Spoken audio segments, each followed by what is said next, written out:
Guys, for today's video, kakaibang mga lugar na nilikha ng Ari Bulkan. Gawa kami ay malapit-lapit. Ari yung Gitak. Ang tawag din sa amin ay Lagnas Creek. Kumbaga sa ibang lugar creek or pangpang. Ito'y lasa ko'y sa lalim na yun, nung panahon ng sumabog ang bulkan, nagkaroon ng mga gitak na ang lalalim.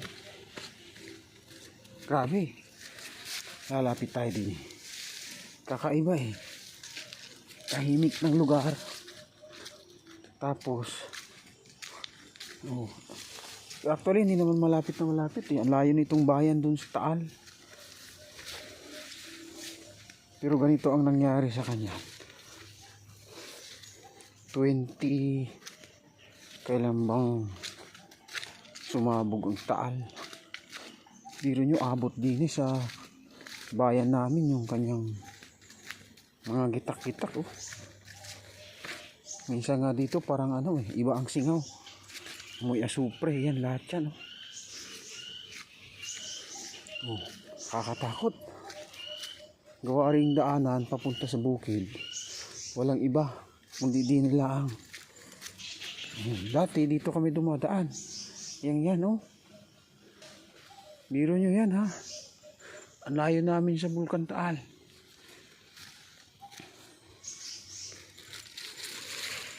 Sabi ko malapit pero malayo pare, although Batangas pa rin. Biro nyo yan ilang taon na? 2019 ba yun?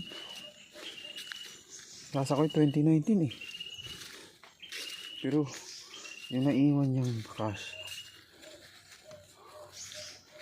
So ngayon lang ako napaligaw din gawa ng yun, lalapitin natin. Kakatakot.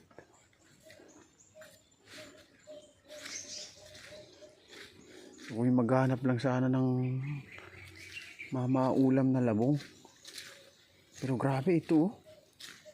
Yan, siguro kada sabog niya nalalim aring creek na rin, tapos sabayan pa ng tubig baha. Kakatakot sa totoo lang. Yan, lalim na rin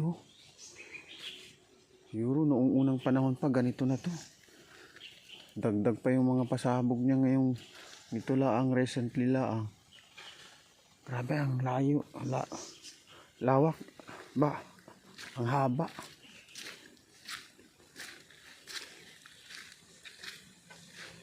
Kakaiba, nakakatakot.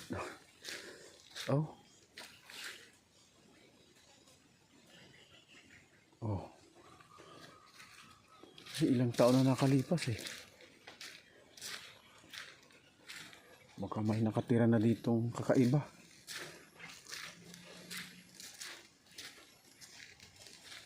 Ito ay bakas ng mga nagigitak-gitak panahon ng Taal.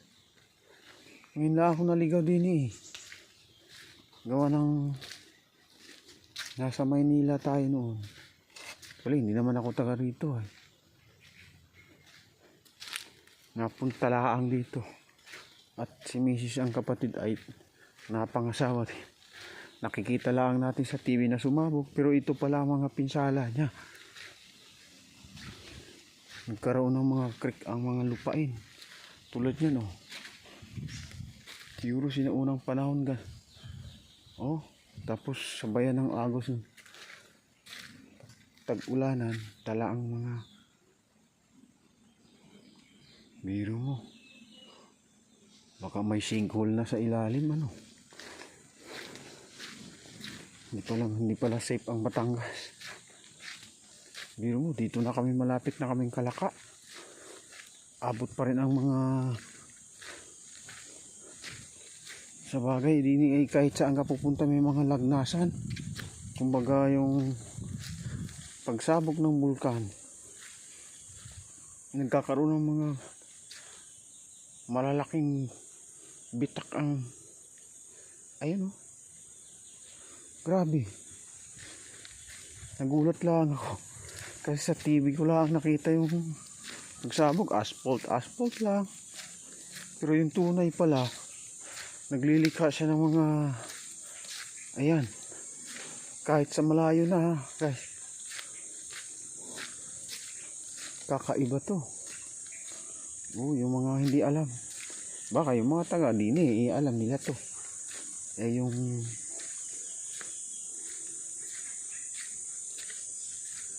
at least alam nyo pag mayroon kayong bulkan sa inyo, ganyan ang mangyayari guys. Ang daming mga gitak na lupa katulad na yan parang daan taon na nakalipas to ganito, tapos dagdag ng pagsabog pa, lumala lalo.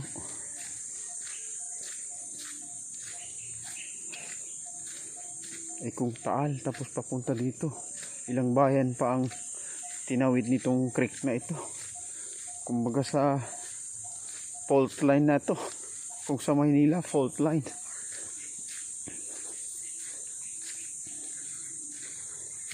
Kadami. Yung aking kumpare, nakita ko. Nagbibideo tayo guys. Hanap lang sana ako ng labong. Ito ang pinsala ni Christine. Ayan. Anyway, kausapin ko muna. Chuk. Nandiyan ang amo mo. Yun. Yung aking kumpare, talagang hardworking. Yan. Para sa baka. Yun sikat na to sa YouTube na to ngayon ng kumpare ko. Iba-vlog natin. Walang tao doon, inihaw yung ulam doon. Niluto ko na yung Lain. yung laing. Grabe. Guys, kakaiba pag solo ka din nakakatakot. Di ba? Tahimik sana ang lugar, pero pag natabunan ka nitong mga kahit saan mong lilingon, mga gitak-gitak ang lupa Anyway, update ko na kayo sa next video ko. Pupunta tayo sa bukid ng aking kumparing yan Yun ang may-ari din sa mga asyenda natin. Kanya yan lahat. Kung nakikita nyo yan Pati yung baka naandun, yung anak naandun lang. Sige, yun muna. Good luck sa atin.